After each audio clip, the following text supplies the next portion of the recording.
मैं हूँ आपकी मेजबान मुतरबा यूसुफ।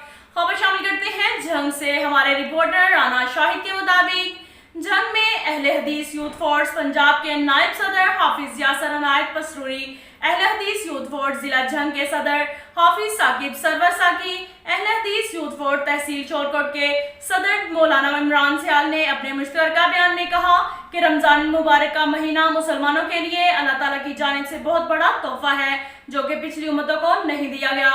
मुसलमान अपने नबी करीम सल्लल्लाहु अलैहि वसल्लम की नाबूज के लिए कट कर मरने को तैयार हैं।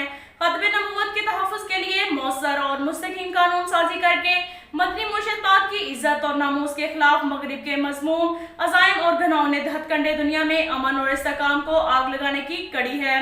नबी पाक सल्लल्लाहु अलैहि वसल्लम ने दुनिया में अमन और मोहब्बत का पैगाम दिया। खत्म नबूवत पर ईमान ही दिलो जान का असासा है और खत्म नबूवत हमारे ईमान का हिस्सा है। कादियानी इस्लाम मुल्क के दुश्मन हैं। मुसलमान कड़ी नजर रखे तहफ़्फ़ुज़ खत्म नबूवत दीन इस्लाम की रूह। खत्म नबूवत पर ईमान रखे बगैर कोई मुसलमान कहलाने का हकदार नहीं। रमजान मुबारक का तकाजा है कि तहफ़्फ़ुज़ खत्म नबूवत के लिए बढ़ चढ़ कर काम करें। अब तक के लिए इतना ही काफ़ी है। मिलते हैं अगले बुलेटिन में, हमारे साथ रहिएगा। अल्लाह हाफिज़।